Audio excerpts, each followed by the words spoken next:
জয় হরিবোল। শ্রী শ্রী হরিচন্দ ঠাকুরের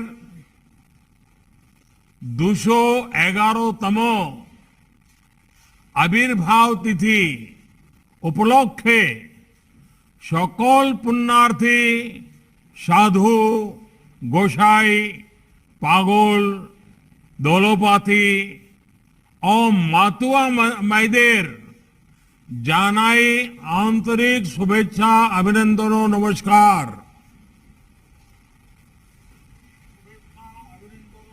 केंद्रीय मंत्रिमंडल ने मेरे सहयोगी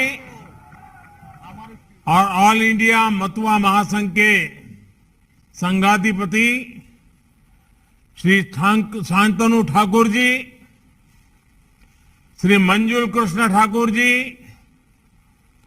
श्रीमती छविरानी ठाकुर जी, श्री सुब्रता ठाकुर जी, श्री रविंद्रनाथ विश्वास जी,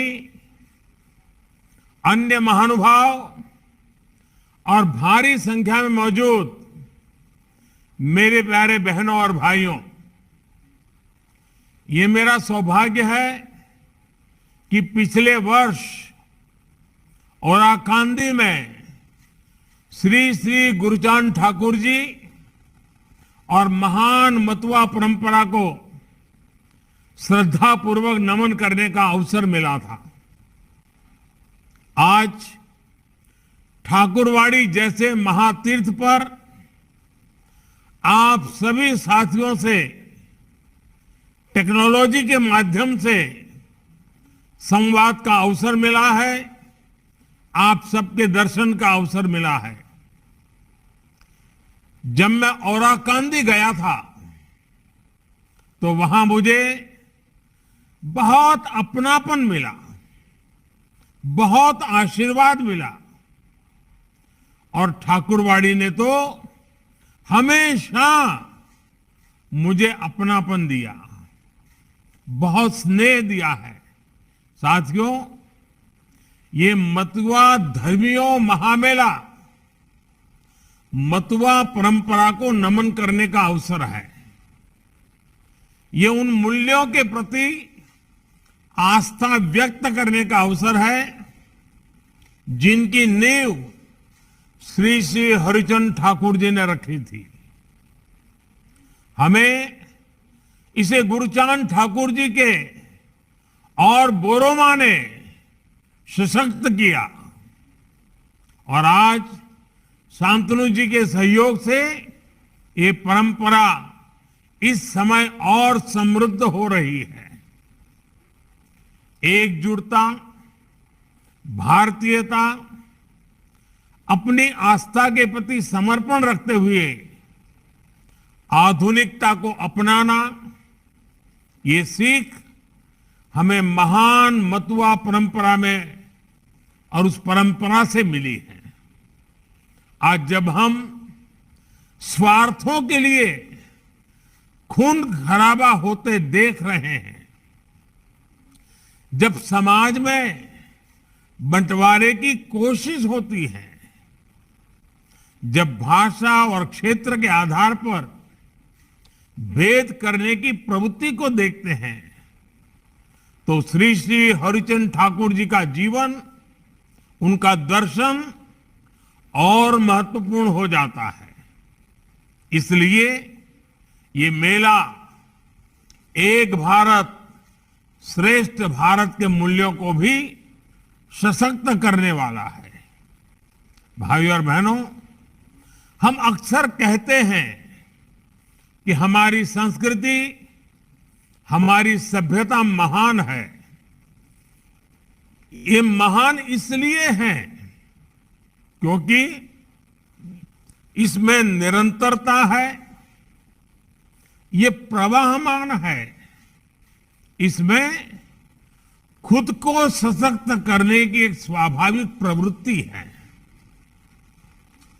ये एक नदी की तरह है जो अपना रास्ता बनाती जाती है और रास्ते में जो भी रुकावटें आती हैं उनके अनुसार खुद को ढाल लेती है।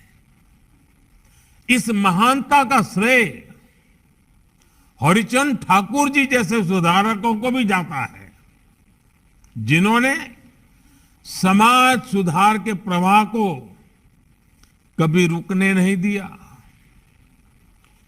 श्री श्री हरिचंद ठाकुर के संदेशों को जो भी समझता है, जो हरिलला अमृतों का पाठ करता है, वो स्वतः ही कह उठता है कि उन्होंने सदियों को पहले ही देख लिया था।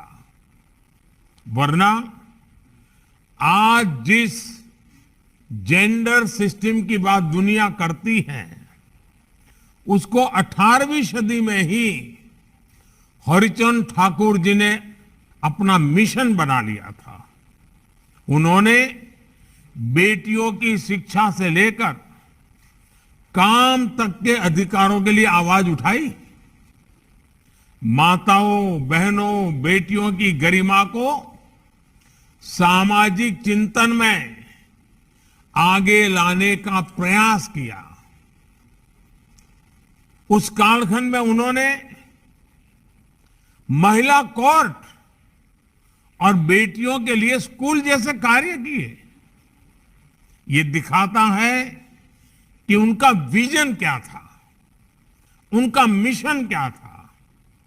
भाइयों और बहनों, आज जब भारत बेटी बचाओ, बेटी पढ़ाओ के अभियान को सफल बनाता है, जब माताओं, बहनों, बेटियों के स्वच्छता, स्वास्थ्य और स्वाभिमान को सम्मान देता है, जब स्कूलों, कॉलेजों में बेटियों को अपने सामर्थ्य का प्रदर्शन करते अनुभव करता है, जब समाज के हर क्षेत्र में हमारी बहनों, बेटियों को बेटों के साथ कंधे से कंधा मिलाकर राष्ट्र निर्माण में योगदान देते देखता है, तब लगता है कि हम सही मायने में श्री श्री हरिचंद ठाकुर जी जैसी महान विभूतियों का सम्मान कर रहे हैं। जब सरकार सबका साथ, सबका विकास, सबका विश्वास के आधार पर सरकारी योजनाओं को जन जन तक पहुंचाती है, जब सबका प्रयास राष्ट्र के विकास की शक्ति बनता है, तब हम सर्व समावेशी समाज के निर्माण की तरफ बढ़ते हैं। साथियों, भारत के विकास में मतुआ समाज की भागीदारी बहुत अहम है। इसलिए केंद्र सरकार की हर संभव कोशिश है कि समाज से जुड़े हर परिवार का जीवन आसान हो। केंद्र सरकार की हर जन कल्याणकारी योजनाएं तेज गति से मतुआ परिवारों तक पहुंचे, इसके लिए राज्य सरकार को प्रोत्साहित किया जा रहा है।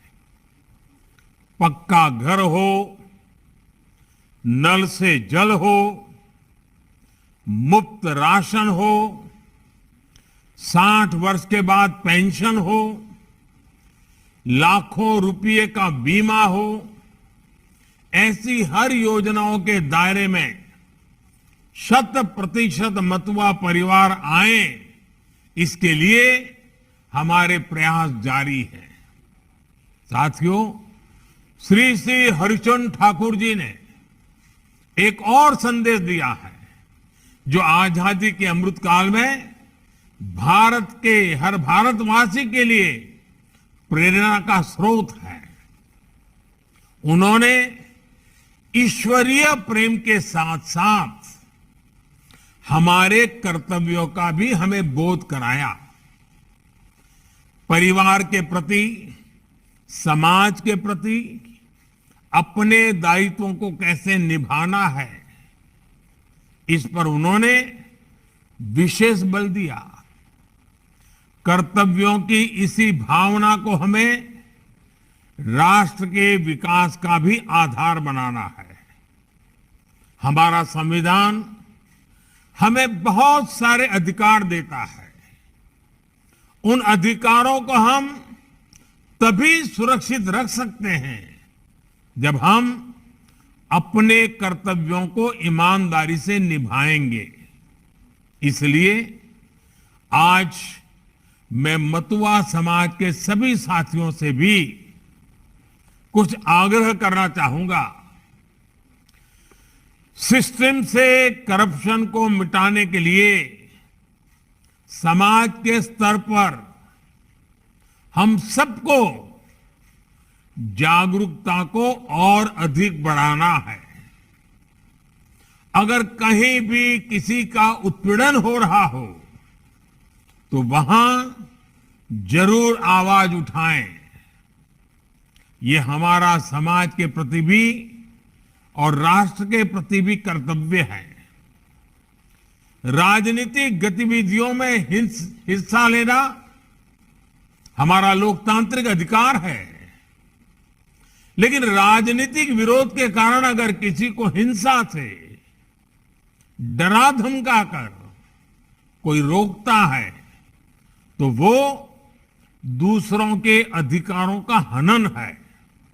इसलिए ये भी हमारा कर्तव्य है कि हिंसा, अराजकता की मानसिकता अगर समाज में कहीं भी है तो उसका विरोध किया जाए। स्वच्छता और स्वास्थ्य को लेकर अपने कर्तव्य को भी हमें हमेशा याद रखना है। गंदगी को हमें अपने घर, अपनी गली से दूर रखना है। इसे अपने संस्कारों में हमें लाना है। वोकल फॉर लोकल, इसको भी हमें अपने जीवन का हिस्सा बनाना है। पश्चिम बंगाल के भारत के श्रमिकों का, किसानों का, मजदूरों का पसीना जिस सामान में लगा हो उसको जरूर खरीदें। और सबसे बड़ा कर्तव्य है राष्ट्र प्रथम की नीति। राष्ट्र से बढ़कर के कुछ नहीं है। हमारा हर काम राष्ट्र को पहले रखते हुए होना चाहिए। कोई भी कदम उठाने से पहले हम ये जरूर सोचें कि उससे राष्ट्र का भला जरूर हो। साथियों, मतुआ समाज अपने कर्तव्यों के प्रति हमेशा जागरूक रहा है। मुझे विश्वास है कि आजादी के अमृत काल में एक नए भारत के निर्माण में आपका सहयोग ऐसे ही मिलता रहेगा। आप सभी को बहुत बहुत शुभकामनाएं, बहुत बहुत धन्यवाद।